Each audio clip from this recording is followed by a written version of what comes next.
الحمد لله نحمده ونستعينه ونستغفره ونؤمن به ونتوكل عليه ونعوذ بالله من شرور أنفسنا ومن سيئات أعمالنا من يهده الله فلا مضل له ومن يضلل فلا هادي له وأشهد أن لا إله إلا الله وحده ورسوله أما بعد فإن أحسن الكلام كلام الله وأحسن الهدي هدي محمد صلى الله عليه وسلم وشر الأمور محدثاتها وكل محدثة بدعة وكل بدعة ضلالة وكل ضلالة في النار. قال الله تبارك وتعالى في القرآن المجيد: أعوذ بالله السميع العليم من الشيطان الرجيم. بسم الله الرحمن الرحيم. يا أيها الذين آمنوا اتقوا الله وقولوا قولا سديدا يصلح لكم أعمالكم ويغفر لكم ذنوبكم ومن يطع الله ورسوله فقد فاز فوزا عظيما. اللهم صل على محمد وعلى آل محمد كما صليت على إبراهيم وعلى آل إبراهيم إنك حميد مجيد. اللهم بارك على محمد وعلى آل محمد كما باركت على إبراهيم وعلى آل إبراهيم إنك حميد مجيد. سبحانك لا علم لنا إلا ما علمتنا إنك أنت العليم الحكيم. اے ایمان والو، اللہ تعالیٰ سے ڈرتے رہو اور بات صاف اور سیدھی کیا کرو، اس طرح اللہ تعالیٰ تمہارے اعمال کو درست کر دے گا اور تمہارے گناہوں کو معاف کر دے گا. اور جس شخص نے اللہ اور اس کے رسول کا کہا مان لیا، اس نے بڑی کامیابی حاصل کر لی. آیت نمبر 70 اور 71 سورہ الاحزاب. معزز سامعین گرامی، خاندان کی اسلام کے اندر اہمیت اور اس سے متعلقہ چند معروضات پچھلے 3 جمعوں میں پیش کی گئی. اس موضوع پر یہ چوتھا اور آخری خطبہ جمعۃ المبارک، اس یقین کے ساتھ کہ اللہ تبارک و تعالی ہمیں اپنی رحمت کے ساتھ، اپنی خاص عنایت کے ساتھ جو اس کے احکامات ہمارے اوپر لازم ہیں اس کو پورا کرنے کی، اس پر عمل پیرا ہونے کی اور زندگی بھر ان اصولوں کو اپنانے کی اللہ تعالیٰ توفیق عطا فرمائے. سامعین محترم،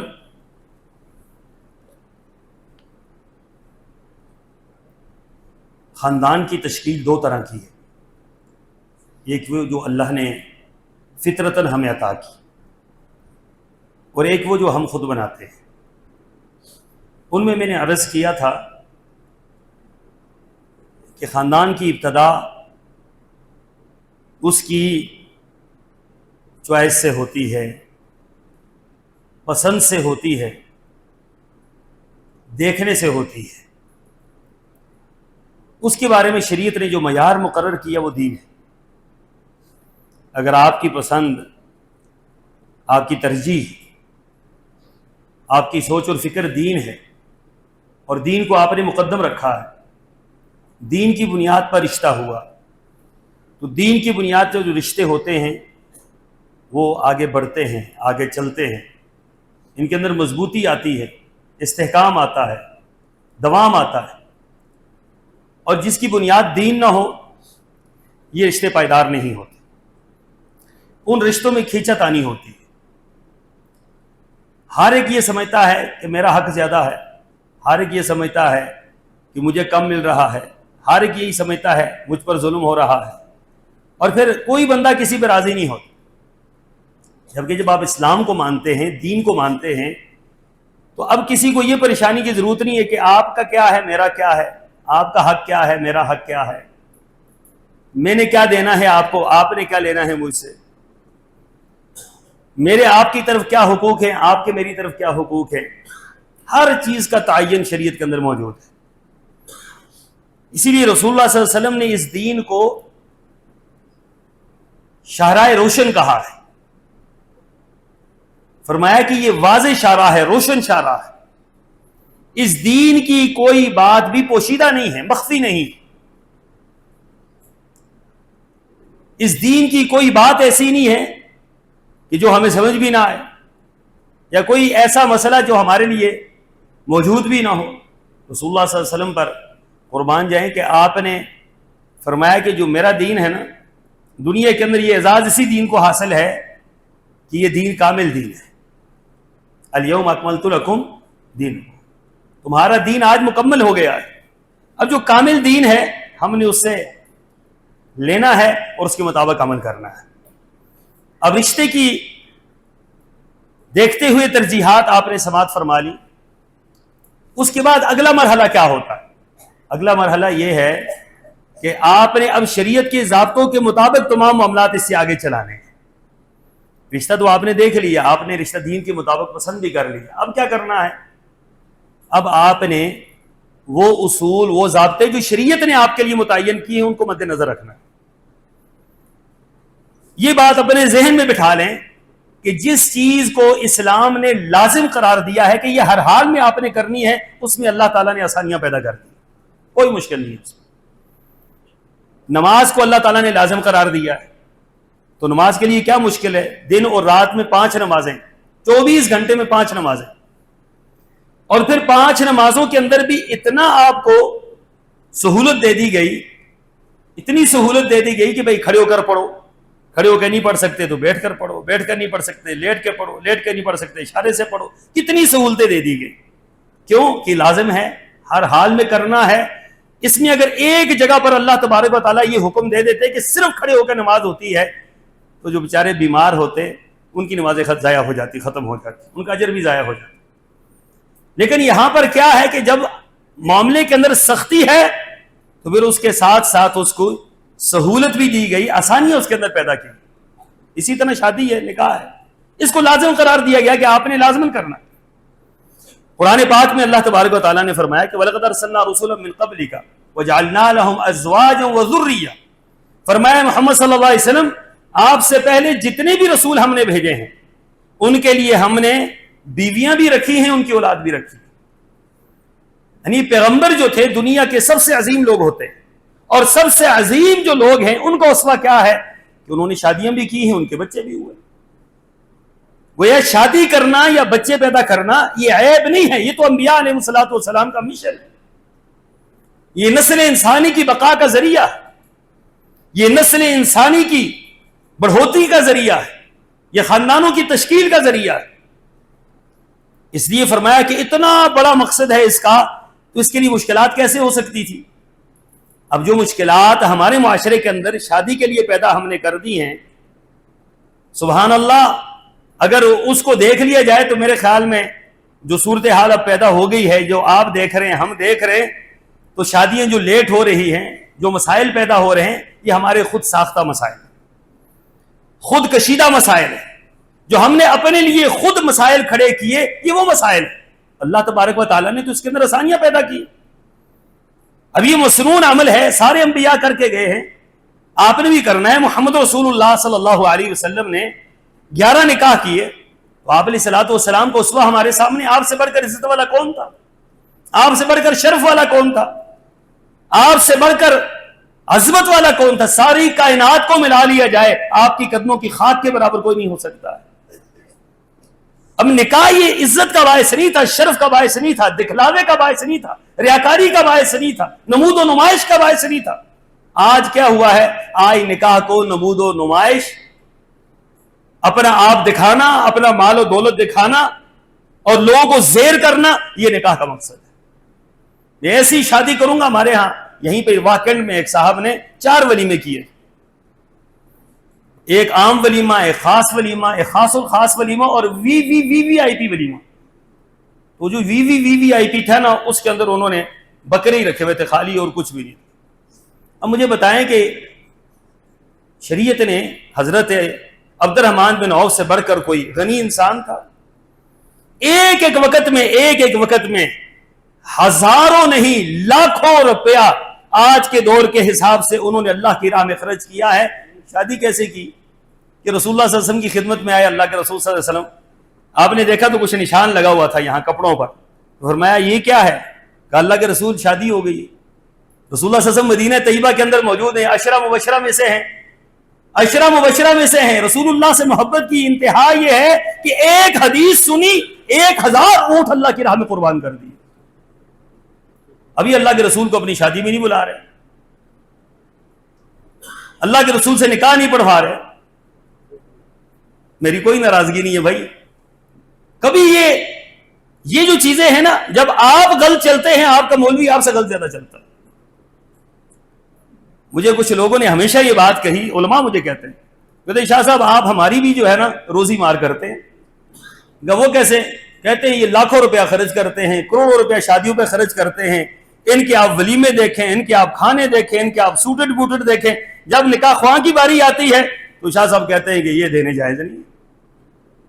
تو یہاں کیا موت پڑتی ہے دیتے ہوئے؟ مولوی صاحب کو بھی 1,00,000 2 لاکھ روپے دے دے۔ وہاں پر پوچھتے ہیں مولوی صاحب فیس کتنی لگتی ہے، ادھر فیس کتنی لگتی ہے، ادھر بھی آپ پوچھتے ہیں سارا کچھ کہ ادھر کتنا لگتا ہے۔ جب آپ بیلے چڑھا رہے ہوتے ہیں، ویلے ہوتی ہیں کہ بیلے ہوتی ہیں، کیا بلا ہوتا ہے، جب آپ مینیو دیکھ کر جو ہے سیک کر رہے ہوتے ہیں چیزیں، اللہ کے بندو آپ نے مشکلات پیدا کر لی، آپ نے دوسروں کے لیے مشکلات پیدا کی۔ جو میرے جیسا بندہ ہے جو نہیں کر سکے گا وہ کیا کرے گا؟ وہ یا تو غلط کام کرے گا، یا یہ ہے کہ وہ رکاوٹ پیدا کرے گا، یا یہ ہے کہ آپ کو وہ دعائیں دے گا کہ آپ نے غلط راستہ اختیار کر لیا۔ اللہ کے رسول صلی اللہ علیہ وسلم فرما رہے حضرت عبد الرحمن بن عوف کو، عبد الرحمن شادی کی، اللہ کے رسول شادی کی، فرمایا ولیمہ کیا ہے؟ عبد الرحمن بن عوف ولیمہ کیا ہے؟ کہا اللہ کے رسول ولیمہ نہیں کیا۔ رسول اللہ صلی اللہ علیہ وسلم فرما رہے اولم ولو بشاتن، او بھائی ولیمہ کر، اگرچہ ایک بکری کیوں نہ، بکری مار کے کھلا دے۔ اور صحابہ فرماتے ہیں بکری مار کے کھلائی پھر بھی رسول اللہ کو نہیں بلایا، بکری مار کے پتہ نہیں کس کو کھلا دی انہوں نے۔ اب یہاں پر ہر چیز ہماری جو ہے وہ غلط طرف جا رہی ہے، ہر معاملہ غلط طرف جا رہا ہے۔ ڈیمانڈیں ایک دوسرے سے ہوتی ہیں، لڑکی والے الگ ڈیمانڈیں کرتے ہیں، لڑکے والے الگ ڈیمانڈیں کرتے ہیں۔ یہ جہیز کی ڈیمانڈیں کریں گے، وہ بری کی ڈیمانڈیں کریں گے، پھر یہ آگے کچھ اور کریں گے، وہ آگے کچھ اور کریں گے، پھر بارات، اللہ بارات اس طرح جاتی ہے جس طرح کسی ملک پر حملہ کرنے کے لیے جا رہے ہیں۔ لڑکی والوں پر تو بارات ہے ہی نہیں ہے، چند بندے جائیں، جا کر آپ وہاں مسجد کے اندر نکاح اور وہاں سے لڑکی اٹھا کر آپ لیں، بات ختم ہوگی۔ لڑکی والوں پر تو کھانا ہے ہی نہیں ہے۔ کسی زمانے کے اندر اس کو آپ لوگ تو پتہ نہیں جانتے، ہم تو سنتے تھے، ہمارا علاقہ چونکہ ہمارے خاندان کے وہاں پر ایک نام تھا، ان کا ایک کام تھا، ان کا ایک علمی وجاہت تھی، تو وہ کہا کرتے تھے یہ سما کا کھانا ہے، لڑکی والوں کی طرف سے جو کھانا ہوتا ہے یہ سما کا کھانا ہے۔ اب میں علماء کرام سے آج تک اس بات کو نہیں سمجھ سکا، اور آج تک کوئی عالم دین اس کو جائز بھی نہیں قرار دیتا اور اس کی مذمت بھی نہیں کر سکتے۔ کیوں؟ لوگوں کے لیے مشکلات ہیں، اپنے لیے بھی مشکلات ہیں، کھانے بند ہوتے ہیں، روٹیاں بند ہوتی ہیں نا، لڑکی والوں پر تو روٹی ہے ہی نہیں۔ جس گھر سے مجھے بتلائیں، جس گھر سے ایک بچی دی جا رہی ہے، بچی سے بڑھ کر قیمتی چیز کیا ہے دنیا کے اندر؟ وہ اپنے جگر کا ٹکڑا دے رہا ہے ایک خاندان کو، تو وہاں سے 2000 بندہ، 500 بندہ، 200 بندہ آ رہا ہے، اور وہ یہاں سے لے کر کس انداز سے جا رہے، اور پھر اللہ معاف فرمائے جس حادثات ہوتے ہیں جو کچھ اس دوران، وہ بھی اللہ کی پناہ ہے۔ تو اللہ کے بندو یہ ساری کی ساری چیزیں قرآن و سنت کے خلاف۔ کوئی ایک چیز اللہ کے رسول صلی اللہ علیہ وسلم کے مبارک زمانہ سے، آپ کی مبارک زندگی سے، صحابہ کی زندگی سے کوئی ایک چیز ثابت ہو، یہ برات ہے، یہ آنا ہے، یہ جانا ہے، یہ بریاں ہیں، یہ مہندیاں ہیں، یہ مائیاں ہیں، یہ فلاں ہے، یہ فلاں ہے، کوئی ایک چیز اللہ کے رسول سے ثابت ہے؟ ہم کہتے ہیں اپنے آپ کو مسلمان ہیں، پھر کہتے ہیں مشکلات ہیں، پھر کہتے ہیں شادیاں نہیں ہوتی، پھر کہتے ہیں مہنگائی ہے۔ آپ کی شادیوں میں واللہ، آپ کے ولیموں میں جا کر یہ لگتا ہی نہیں ہے کہ دنیا کے اندر مہنگائی کا نام و نشان ہے۔ یوں لگتا ہے کہ ساری آسودگی یہیں پر ہے، ساری دنیا کی جو ہے دولت یہیں پر ہے، اسی انسان کے پاس ساری دولت ہے۔ زبانیں ہماری جو کہتی ہیں، عمل ہمارا کچھ اور کہتا ہے۔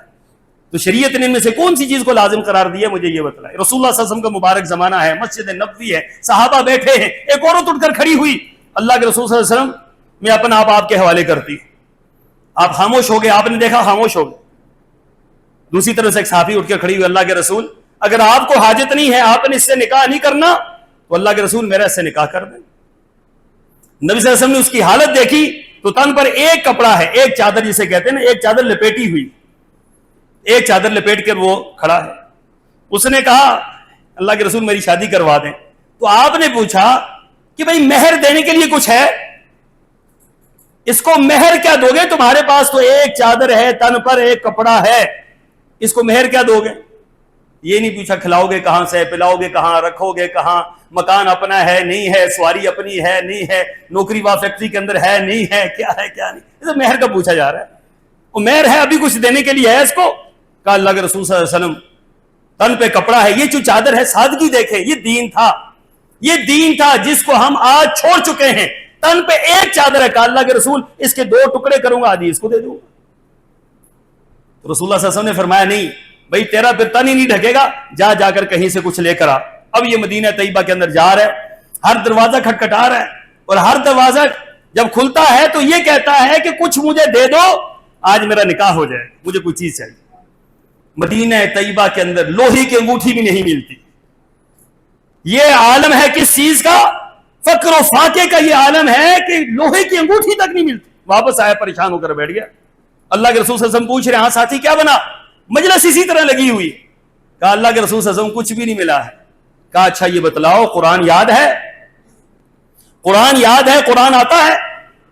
اس نے کہا اللہ کے رسول صلی اللہ علیہ وسلم قرآن، قربان جائیں قرآن پر، قرآن فلاں سورہ آل عمران یاد ہے، سورہ بقرہ یاد ہے، سورہ نساء یاد ہے، سورہ مائدہ یاد ہے، یہ ساری صورتوں کے نام، اتنی بڑی صورتیں جو سب کے نام لے رہی ہے، تن پر کپڑے نہیں ہیں۔ دین کا عالم یہ ہے کہ قرآن کا حافظ ہے۔ رسول اللہ صلی اللہ علیہ وسلم نے اب کیا فرمایا؟ آپ نے فرمایا جو صورتیں تجھے یاد ہیں، جس مہر پر آج ہماری لڑائیاں ہوتی ہیں، جس پر خاندان بٹتے ہیں، جس پر عزت اور شرف کا آج بوجھ ڈالا جاتا ہے کہ شرف کا باعث ہے، عزت کا باعث ہے، اس کے بارے میں کیا کہا؟ فرمایا جو صورتیں تجھے یاد ہیں تو اس کو یاد کروا دے، یہی تیرا مہر ہے، اس کے بدلے میں نکاح کر رہا ہوں۔ اب بتائیے کتنا لمبا چوڑا معاملہ، کتنا مشکل کام تھا۔ یہ ایک مجلس کے اندر سب کچھ ہو گیا ہے۔ برات کہاں سے آئی، برات کہاں پہ گئی، کپڑے کہاں سے خریدے، کون کون سا جو ہے برینڈ تھا، کون کون سی فلاں تھی، کتنے دوست تھے، کتنے آئے کتنے گئے، اس طرف کیا تھا۔ میں کہتا ہوں اس خاتون اس مرد پر ساری کائنات قربان جائے، ان کی عظمت کو کوئی نہیں پہنچ سکتا۔ ہم نے یہ جتنی چیزیں بنائی ہیں خود نمائی کے لیے بنائی، خود ستائی کے لیے بنائی، ہم نے اپنے آپ کے لیے مشکلات کھڑی کی، مسائل کھڑے کیے۔ ایک طرف ہم روتے ہیں کہ مہنگائی ہے، دوسری طرف ہم یہ حرکتیں کرتے ہیں۔ تو اللہ کے بندوں مہنگائی ہے تو یہ حرکتیں کیوں کر رہے ہو؟ کس نے کہا یہ کرو؟ چھوڑ دو سب کچھ، سادگی سے سارا کام جو شریعت نے بتلایا اس کے مطابق کرو، 1 روپیہ بھی خرچہ نہیں ہوتا۔ کہاں خرچہ ہوتا ہے مجھے آپ خرچہ بتا دیں۔ اب اس کی مثالیں کئی یہاں پر دی جا سکتی ہیں، کئی مثالیں اس کی دی جا سکتی کہ 1 روپیہ خرچہ نہیں ہوا، نکاح ہو گیا، شادیاں ہوگی، بچے ہو گئے، آبادکاری ہوگی، سب کچھ ہو گیا، اب وہ بھی تو خاندان ہے، وہ بھی تو چل رہا ہے، اور ایک طرف اربوں روپیہ خرچ ہو رہا ہے اور لوگ دیکھ رہے ہیں، اس کو اپنی بڑھائی کا ذریعہ بنا رہے ہیں۔ اے اللہ کے بندو، رسول اللہ صلی اللہ علیہ وسلم نے کیا فرمایا؟ آپ نے فرمایا اعظم النکاح برکتاً، سن لو، فرمایا برکت کے لحاظ سے بہترین نکاح وہ ہے جس کے اندر خرچہ کم ہو۔ برکت کے لحاظ سے جس کے اندر برکت ہوگی نا، برکت والا وہ نکاح ہوگا جس کے اندر خرچہ کیا ہوگا؟ اب آپ کی برکت حاصل کریں یا برکت ختم کر دیں۔ اور رسول اللہ صلی اللہ علیہ وسلم نے پھر یہ بھی فرمایا، آپ نے فرمایا کہ بہترین مہر وہ ہے جس کے دینے میں آسانی ہو، جس کے دینے میں آسانی ہو، اتنا مہر نہ ہو جائے کہ پہلے دن ہی بندہ نفرت شروع ہو جائے، پہلے دن سے اتنا مہر، اتنا قرضہ، اتنے معاملات۔ فرمایا کہ جس کے اندر دینے میں آسانی ہو جائے۔ حضرت سبحان اللہ حضرت عبد الرحمن بن عوف ہے، اللہ کے رسول صلی اللہ علیہ وسلم پوچھ رہے ہیں عبد الرحمن مہر کیا رکھا ہے؟ مہر کیا رکھا ہے؟ اتنا بڑا آدمی، عشرہ مبشرہ، تاجر، مدینہ طیبہ کا سب سے بڑا تاجر، پوچھا مہر کتنا رکھا ہے جس عورت سے نکاح کیا ہے؟ فرمایا اللہ کے رسول صلی اللہ علیہ وسلم گٹھلی کے برابر, کھجور کی گٹھلی کے برابر سونا اس کو میں نے دیا. اور ایک روایت میں آتا ہے 2 جوتے دیے, جوتوں کا ایک جوڑا دیے, جوتوں کے جوڑے پر جو ہے نکاح ہو رہا ہے, گٹھلی کے برابر سونا دیا ہے, اس پر نکاح ہو رہا ہے. آج مہر کی جب تک ہم لمبے چوڑے مہر نہیں رکھتے ہمارے نکاح نہیں ہوتے ہیں, لمبی چوڑے باراتیں نہیں ہوتی ہمارے نکاح نہیں ہوتے, لمبے چوڑے کھانے نہیں ہوتے ہمارے نکاح نہیں ہوتے. اور پھر اللہ رحم فرمائے, اہل حدیثوں اللہ رحم فرمائے, اللہ تمہارے حال پر, اللہ ہمارے حال پر رحم فرمائے کہ اہل حدیث ہو اور ان کی شادیوں میں گانے ناچ یہ ڈھول دھمکا ہو, واللہ روئے زمین کے سب سے بڑے مجرم تم لوگ. اہل حدیث کہلوانا چھوڑ دیں اپنے آپ. یہ لفظ بہت بڑا ہے, لفظ چھوٹا نہیں ہے, یہ بڑا ذمہ داری والا لفظ ہے کہ بندہ اہل حدیث ہو اور اس کی شادی میں گانے بج رہے ہو. یہ موت ہے اہل حدیث کے لیے, موت ہے اہل حدیث کے لیے. اہل حدیث ہو اور اس کے ہاں خلاف شریعت کام ہو رہے ہو, اہل حدیث ہو اور وہاں پر ڈھول دھمکا ہو رہا ہو. یہ لفظ اہل حدیث آپ کو یہ سکھلاتا ہے. لفظ اہل حدیث کا معنی یہ ہے کہ ہم وہ ہیں جو صرف اور صرف محمد رسول اللہ صلی اللہ علیہ وسلم کی اتباع کے لائق سمجھتے ہیں, اطاعت کے لائق سمجھتے ہیں, جن کا یہ دعویٰ ہو وہ یہود و نصارہ کی رسمیں پوری کرتے ہوں اور پھر کہتے ہیں اہل حدیث. 2 باتیں, یہ حدیث کہلوانا چھوڑ دیں یا اپنے اعمال درست کر. مسلمان تو ایک الگ چیز ہے, وہ تو بہت بڑی نعمت ہے اللہ کی, اللہ تعالیٰ جس کو دے دے. لیکن ہمارا دعویٰ کیا ہے کہ مسلمانوں میں سب سے اچھے مسلمان ہم ہیں, سب سے بہترین مسلمان ہم ہیں. تو یہ بہترین مسلمانوں کے یہ کام ہوتے ہیں. تو اللہ کے رسول صلی اللہ علیہ وسلم نے فرمایا کہ بہترین مہر کون سا ہے جس کی ادائیگی میں کیا ہو, آسانی, آسانی سے دے دیا جائے, آرام سے دے دیا جائے. یہ خاندان کی تشکیل ہو رہی ہے. پھر اسی طریقے سے فرمایا کہ ثلاث حق علی اللہ عونہم, اللہ تعالیٰ کے اوپر حق ہے کہ 3 آدمیوں کی مدد کرے اللہ تعالیٰ. 3 آدمیوں کی اللہ مدد کرتا ہے, اللہ پر حق ہے کہ اللہ ان کی مدد کرے. نمبر 1 المجاہد فی سبیل اللہ, فرمایا جو اللہ کی راہ میں جہاد کرتا ہے اللہ پر حق ہے کہ اللہ اس کی مدد کرے. پہلا بندہ.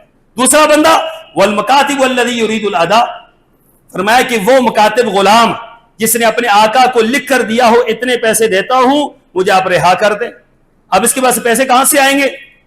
ظاہر بات ہے محنت کرے گا, مزدوری کرے گا, کسی سے لے گا, کچھ بھی کرے گا. فرمایا اللہ تعالیٰ پر حق ہے کہ اللہ تعالیٰ اس کی مدد کرے کیونکہ اس کی جان چھوٹ جائے گی غلامی سے. اور تیسرا بندہ والناکح الذی یرید العفاف, فرمایا وہ نکاح کرنے والا جو پاک دامنی کے لیے نکاح کرتا ہے اللہ تعالیٰ کا حق ہے کہ اللہ تعالیٰ اس کی مدد کرے.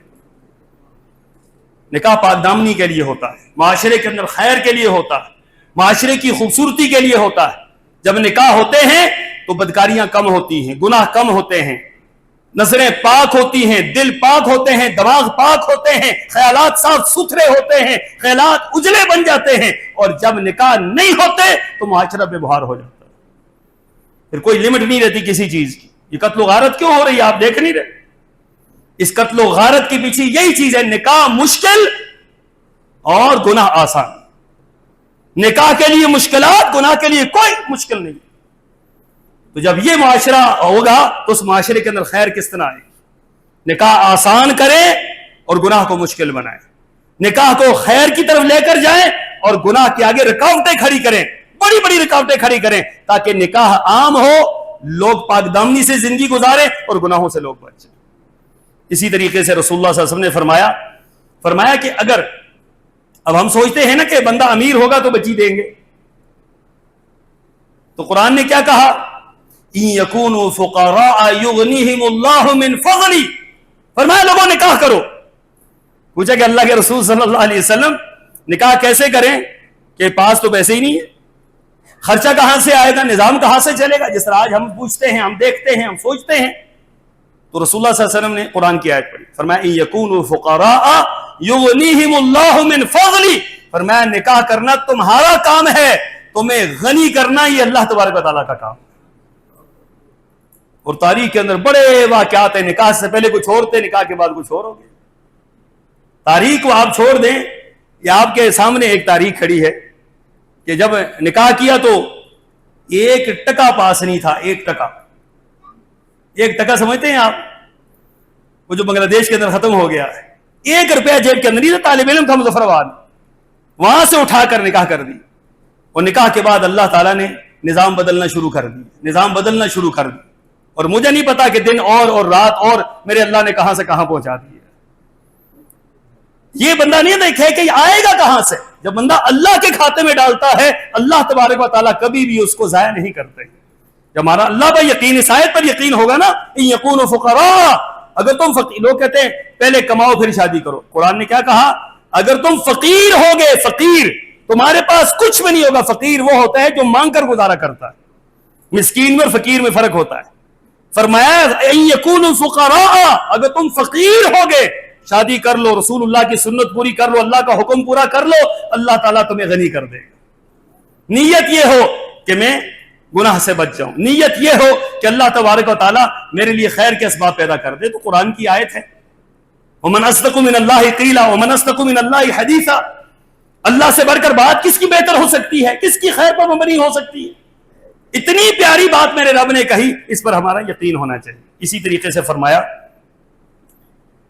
اذا تزوج العبد، جب کوئی بندہ شادی کرتا ہے فقد استکمل نصف الدین، فرمایا کہ اللہ تبارک و تعالیٰ اس کے نصف دین کو مکمل کر دیتے ہیں. شادی کرنا یہ نصف دین ہے. جو بندہ 30-35 سال تک نکاح نہیں کر سکتا اس کا نصف دین تو ہے ہی نہیں. اس کا نصف دین کہاں ہے؟ اللہ کے رسول صلی اللہ علیہ وسلم کے پاس ایک صحابی، 3 صحابی آئے تھے، لمبی حدیث ہے. تو ایک نے کہا تھا میں آج کے بعد ہمیشہ رات کو عبادت کروں گا، دوسرے نے کہا کہ میں دن کو روزہ رکھوں گا، تیسرے نے کہا میں نکاح نہیں کروں گا. اللہ کے رسول صلی اللہ علیہ وسلم نے ان کو بلا کر کہا انتم الذین قلتم کذا وکذا، ہاں بھائی تم نے یہ باتیں کی تھی. انہوں نے کہا ہم نے کی. آپ نے فرمایا انا واللہ انی لخشاکم للہ واتقاکم، وہ لوگوں سن لو اللہ کی قسم میں تم میں سب سے زیادہ اللہ سے ڈرنے والا ہوں اور سب سے زیادہ اللہ تبارک و تعالیٰ کی خشیت میرے اوپر طاری رہتی ہے. لیکن میں نے لاکنی اصوم و افطر، لوگوں میں روزہ رکھتا بھی ہوں اور روزہ افطار بھی کرتا ہوں. اور اصلی ارقد، میں رات کو سوتا بھی ہوں، رات کو نمازیں بھی پڑھتا ہوں. وتزوج النساء، اور میں نے عورتوں سے شادی بھی کی ہوئی ہے. فمن رغب عن سنتی فلیس منی، یہ میری سنت ہے، میرا طریقہ ہے. سن لو جو میرا طریقہ چھوڑ دے گا اس کا میرے ساتھ کوئی تعلق نہیں. جو میرے طریقے کو چھوڑ دے گا اس کا میرے ساتھ کوئی تعلق نہیں ہے. یہ رسول اللہ کا طریقہ ہے. نکاح کیا جائے، وقت پہ نکاح کیا جائے، کم شرائط پر نکاح کیا جائے، کم سے کم مشکلات کے ساتھ نکاح کیا جائے، اور عفت اور پاک دامنی کے لیے نکاح کیا جائے، پھر اللہ تبارک و تعالیٰ مدد فرماتا. پھر اسی طرح فرمایا کامیاب زندگی کی کچھ اصول ہیں، یاد رکھیں. ان میں نمبر 1 معاہدے کی پاسداری کریں. جو آپ کا خاوند اور بیوی کا معاہدہ ہوا، خاندانوں کا معاہدہ ہوا، اس کی پاسداری کرے. پہلی بات یہ غلط معاہدہ نہ کرے. اگر آپ نے کوئی معاہدہ کر لیا اس معاہدے کی کیا کرنی ہے؟ پاسداری کرنی. مہر کے متعلق معاہدہ ہے، باقی اور کوئی خاندانی آپ کا معاہدہ ہے. فرمایا وَأَخَذْنَ مِنْكُمْ مِيثَاقًا غَلِيظًا، فرمایا کہ جو تم نے وعدہ کیا ہے اس وعدے کو پختہ پورا کرو. اس وعدے کو پورا کرو اگر کیا ہے.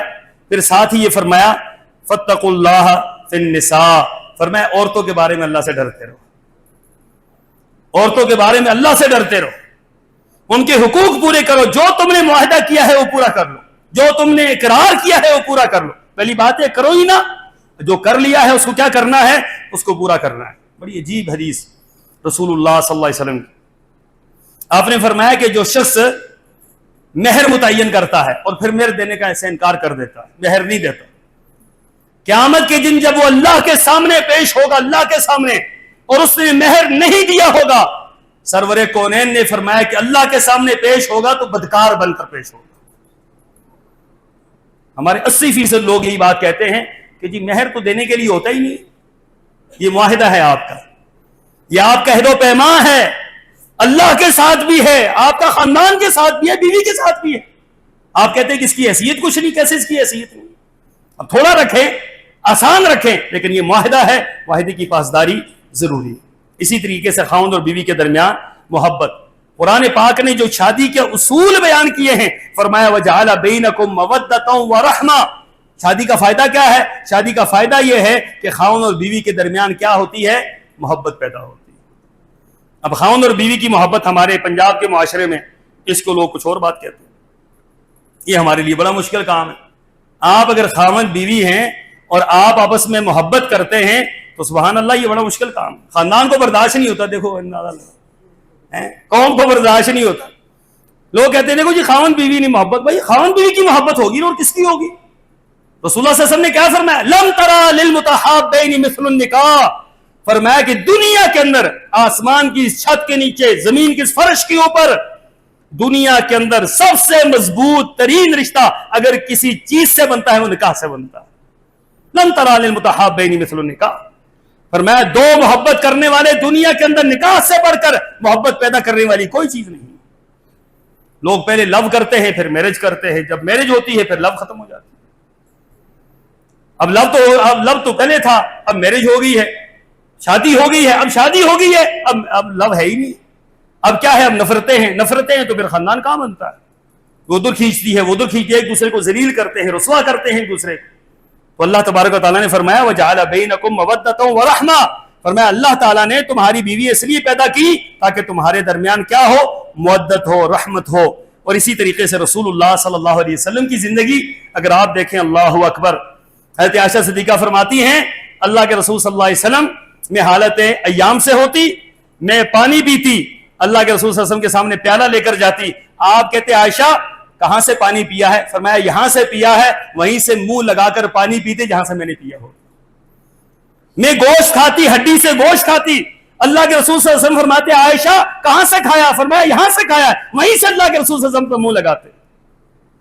آئیے بات کریں نا خاندان کے اندر، اگلے دن یہ آپ کی چھٹی ہوگی یا خاندان کی چھٹی ہوگی. اتنا یہ تو پاگل ہو گئے بیوی کے پیچھے. تو بیوی کے پیچھے بندہ پاگل ہوتا ہے اور کس کے پیچھے ہوگا؟ یہ جو محبت ہے نا، یہ رسول اللہ صلی اللہ علیہ وسلم کی سنت ہے. اللہ کے رسول صلی اللہ علیہ وسلم، حضرت عائشہ صدیقہ فرماتی رضی اللہ تعالیٰ عنہ، اللہ کے رسول صلی اللہ علیہ وسلم عید کا دن ہے، لوگ کھیل رہے ہیں، وہ یہ بچے کھیل رہے تھے عید کے دن جو گتکا کھیلا جاتا ہے، اور مسجد کے اندر کھیل رہے. اللہ کے رسول صلی اللہ علیہ وسلم نے فرمایا عائشہ دیکھنا ہے؟ کہاں؟ ہاں دیکھنا ہے. آپ پردے کے ساتھ کھڑے ہو گئے. عائشہ صدیقہ فرماتی ہے میں نے آپ کے کندھے پر اپنا منہ رکھ لیا اور میں دیکھنا شروع. اللہ کے رسول صلی اللہ علیہ وسلم کھڑے ہیں، کافی دیر کھڑے رہے. مجھے پوچھتے عائشہ کافی ہو گیا؟ نہیں اللہ کے رسول اور دیکھنا ہے. پھر آپ کھڑے رہے، پھر کافی دیر کے بعد پھر پوچھا عائشہ اور دیکھنا ہے؟ کہا اللہ کے رسول ہاں دیکھنا ہے. پھر کافی دیر کھڑے رہے، پھر کہا اللہ کے رسول بس اب بہت ہو گئی. جب تک حضرت عائشہ صدیقہ وہ دیکھتی رہی، اللہ کے رسول ان کی محبت میں کھڑے رہے. راستے میں جا رہے ہیں، حضرت عائشہ صدیقہ ساتھ ہے. صحابہ کو فرمایا آپ آگے نکل جائے. صحابہ سارے آگے نکل گئے. فرمایا عائشہ میرے ساتھ دوڑ لگانی ہے، خاوند اور بیوی ہے نا، میرے ساتھ دوڑ لگانی ہے. اللہ کے رسول لگا لیتے. اب دوڑ لگائی دونوں نے. تو حضرت عائشہ صدیقہ رضی اللہ تعالیٰ نے آگے نکل گئے. فرماتی کافی عرصے کے بعد پھر ایسا ہی موقع ملا، صحابہ ساتھ ہے. فرمایا تم نکلو آگے. وہ آگے نکل گئے. کہا عائشہ اب دوڑ لگانی ہے؟ اللہ کے رسول لگانی ہے. اب رسول اللہ صلی اللہ علیہ وسلم آگے نکل گئے. فرمایا عائشہ جو پیچھے تم نے مجھے ہرایا تھا اب میں نے تمہیں ہرا دیا. بات برابر ہو گئی. یہ خاوند بیوی کی محبت. رسول اللہ صلی اللہ علیہ وسلم سے بڑھ کر کوئی عزت والا، کوئی شرف والا تھا؟ بے تکلفی ہوتی ہے اس رشتے میں. اس رشتے میں اگر محبت نہیں، بے تکلفی نہیں، اخلاص نہیں ہے تو بتلائیے کہ آگے خاندان کیسے چلے، آگے اولاد کیسے بڑھے، آگے معاملات کیسے چلے. تو اللہ کے رسول صلی اللہ علیہ وسلم کا اسوہ یہ ہمارے لیے نمونہ ہے. بے شمار اور مسائل ہیں جو اسی موضوع کے ساتھ منسلک ہیں. دعا اللہ تبارک و تعالیٰ سے کرتے ہیں کہ اللہ تعالیٰ ہمیں اس موضوع پر حق ادا کرنے کی توفیق عطا فرمائے. خاندان کو مضبوط کریں، قوم کو مضبوط کریں، آسانیاں پیدا کریں، اور ہر طرح سے اللہ تبارک و تعالیٰ کے احکامات پر عمل پیرا ہوں. اللہ مجھے اور آپ کو عمل کی توفیق عطا فرمائے. وآخر دعوانا الحمدللہ.